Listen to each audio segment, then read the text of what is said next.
Hi guys, and welcome back to my channel. The case that I'm going to be looking into today is a strange one. It surrounds the strange death of Natalie Wood. This case was suggested by two, so thank you for that. I appreciate any suggestions you guys have, and of course if you have any more, please do let me know.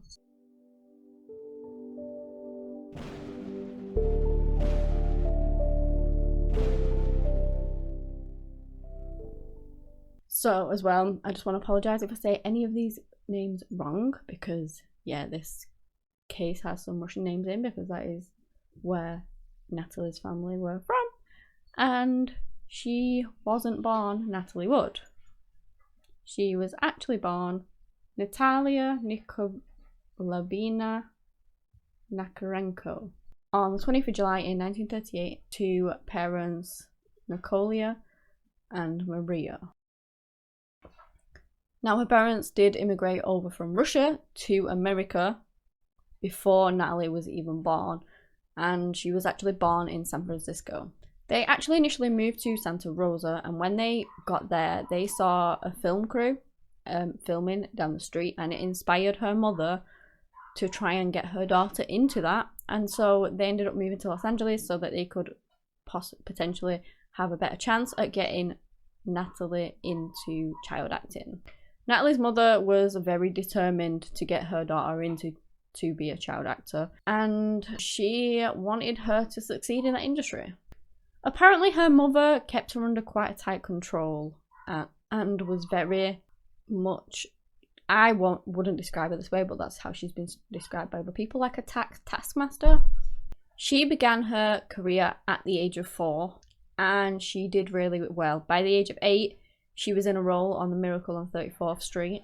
She was considered to be one of the best of her age, and she also, even though she was obviously really into her acting and things like that, she also made sure that she saved time for studying, so she concentrated on that as well. She concentrated on them both, and she did well in them both. She would study for, say, I don't know, a few hours on set, and then would go and do a filming, and she got straight A's. She was just really intelligent and really focused on what she wanted to do.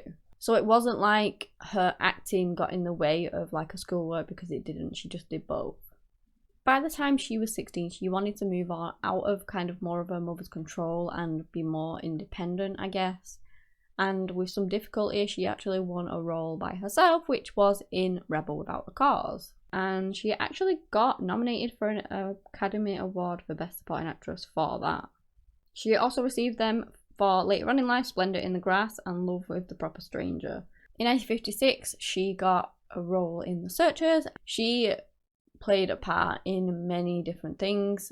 Obviously, I'm not going to list them all off because there's quite a few of them. But let's just say that she was just doing really well in her career. She was brilliant.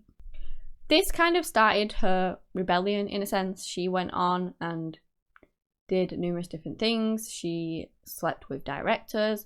She dated all these different people. At one point, she was dating Elvis Presley, I believe. But there was one actor that was different, and this guy was called Robert Wagner. She had had a crush on the handsome actor, and they went on their first date when she was 18. It was literally on her 18th birthday. They got married 1 year later in 1957. It was thought that initially it was more for publicity and things than being a couple, but they actually did fall in love with each other. Now, they did end up getting a divorce. That was in 1962, and so they parted ways. Natalie then went on to marry a man called Richard Gregson. They eventually had a daughter together who they called Natasha. Their marriage would last until 1972, and then on the 12th of April, they ended up getting a divorce as well. That same year, but in the 16th of July, she went and got married again to Robert. So obviously after she split up with Richard, her and Robert started contacting again and seeing each other, and then they got remarried again. It was like they were fated to be together, really. And they also went on to have a child together, a daughter that they called Courtney. Now, something that I have neglected to mention. Growing up in Natalie's childhood, she was very afraid of water. She was terrified of it. I don't know, people put a fear into children of stay away from water because it's dangerous, which it is, but I guess it just implanted in her mind, and her fear was so bad. To the point that she didn't even like washing her hair. She was so terrified of drowning. And to make it even worse, she ended up going to a psychic at some point in her life. I'm not sure when it was, but she ended up going to a psychic who told her that she would become an actress and that she needed to stay away from dark water. So that just amplified it. On one occasion, she was actually filming on this bridge and she didn't really want to do it because she was terrified. And then her mother would tell her that it's not going to break, don't worry. So she walks across this bridge and it drops her in the water. I just wanted to add that in there because water would play like a massive part in Natalie's life and unfortunate death. Their second marriage, they got married on a boat. It was said that when he first fell in love with her, she was on a boat, and you will find out why it comes into play in her death later on. But, you know, Natalie seemed really happy with Robert, and they also had a boat together, which they would spend a lot of time on. Robert loved his boat. It was called Splendor, and he absolutely loved it, and he would spend as much time as he could on it, so in their free time, they would always be on it as much as they could. I don't really understand that in the point of her being so afraid of water, but there you go. A lot of the time, they would invite friends over, so say that they had a break from filming or something like that. Obviously, she was a mum, she's raising her 2 children, she's still acting here and there, not as often, but still, you know, doing it. And they would often need a break, and they would go out on the boat and invite some friends over, have some drinks, you know, for just like a weekend thing, and just have a bit of time away from it all. So on the 28th of November in 1981, that is what they decide they're going to do. Natalie and Robert invite a guy down called Christopher Watt. He was a co-star of Natalie's. I believe they were on the same set, filming the same thing. They invited a few other people, but the water that weekend was going to be stormy and rainy, and they just didn't fancy it, which I don't blame them. And so they decided that they didn't want to go. So it ended up being their captain, Dennis Davern, Christopher Walken, and then obviously Natalie and Robert. So you think that this would be like a nice break, they would enjoy the day out in the water, and that would be that. Well, there's a lot of controversy around it, and a lot of speculation around Robert being actually jealous of Christopher. Now, they were just friends, they were having a lot of fun together and getting on really well, but like apparently there was nothing more in it than that. So anyway, that evening they go to shore and they go and get a few drinks. So what they do is basically get on a dinghy to get to and from the boat to the shore. So they get back on the dinghy, they're all pretty drunk, they drive it back to the boat. They get on the boat and Robert wants to start moving with the boat, but Natalie doesn't. Obviously she's scared of water, they're all drunk and the sea isn't too great, and so she doesn't really want to go. She wants to keep it stationary, but Robert does not. And that apparently led to a fight. Well, not a fight, an argument. So anyway, after this argument, she decided that actually, I'm not going to stay on this boat. I don't want it to move. You want it to move. You're not going to listen. And so she asked Dennis to jump in the dinghy with her and take her back to shore. And he did. They went back to shore. They both booked a hotel room each and they stayed in that instead. The next morning, she got up and she was obviously feeling better about it all. So she wants to go back to the boat. And obviously Dennis takes her back to the boat. And that was that. Apparently later on, Natalie and Christopher go back to the island and they go to a restaurant to obviously have a bite to eat and things. And then later on the others join them. But apparently when Robert joined, he was quite jealous again. That is just speculation. You'll find out why later. But it's said that he was kind of upset that it seemed like they were having more fun without him, kind of thing. So yeah, anyway, they carried on at this restaurant, they're eating, they're drinking again, and they get quite drunk once more, which, you know, a lot of people do, why not? So they head back to the boat, Splendor, and this is what initially Robert said happened, and what was not contested until years later. At about 10 p.m. is when they got back to the boat. Then at about 10:45, Natalie went to bed. She went to the cabin because she was tired and drunk, and off she goes. Apparently Robert stayed with Christopher a while, chatting, and then, you know, he eventually went to bed too to join Natalie. He goes in the cabin only to find that she is not there. He and the others soon discover that the dinghy is also missing, and then they immediately radioed for help. Harbour Patrol came out looking, private searchers were all looking, and eventually the Coast Guards came out. Eventually, a sheriff's department helicopter spotted a body floating about a mile away from the boat. It was Natalie, and she was pronounced dead at 7:44 a.m. on the 29th of November. The dinghy was also found not far from her body. It had like washed up. It was kind of stuck on the shore a little bit. She was just 43 years old at the time. She was found wearing only her nightgown and socks. Obviously, an autopsy was done. It showed that she had bruises, abrasions on various parts of her body. There was one found on her cheek, and they didn't really know how she had gotten them. Like, it could have been that if she had fallen out of the boat or something, she had injured herself on the way out, something like that. But her cause of death was ruled as accidental drowning and hypothermia. 2 witnesses would later come forward to say that they heard a woman, they was on a boat not too far away. They heard at some point a woman screaming, "Help, I'm drowning." And they tried to call people and look around, but they just couldn't find anything. And there were also some other boats a bit further out with people partying, and they just thought maybe it was like a joke or something like that. Natalie would be buried at Westwood Village Memorial Park Cemetery in Los Angeles.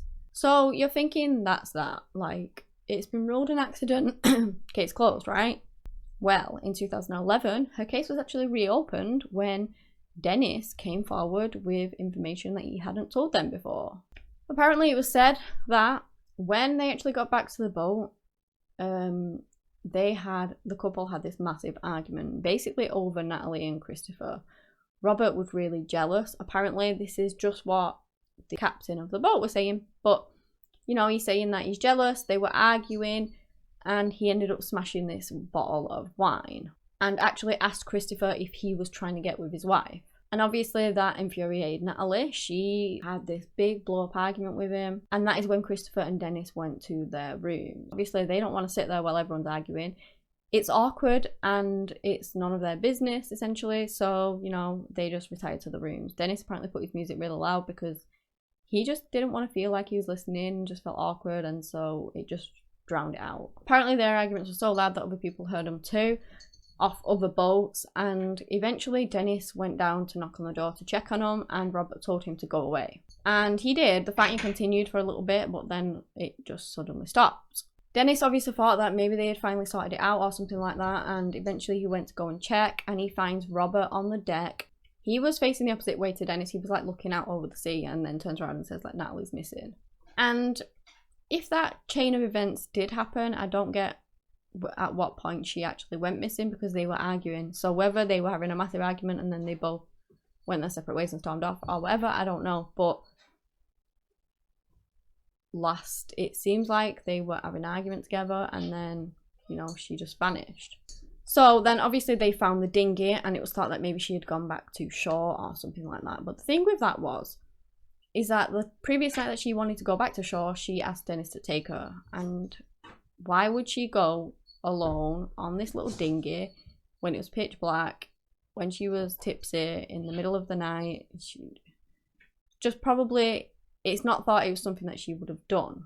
Not only that, he said that he heard the argument continue on deck, and then it just went silent, everything stopped, and then he went to check up on them.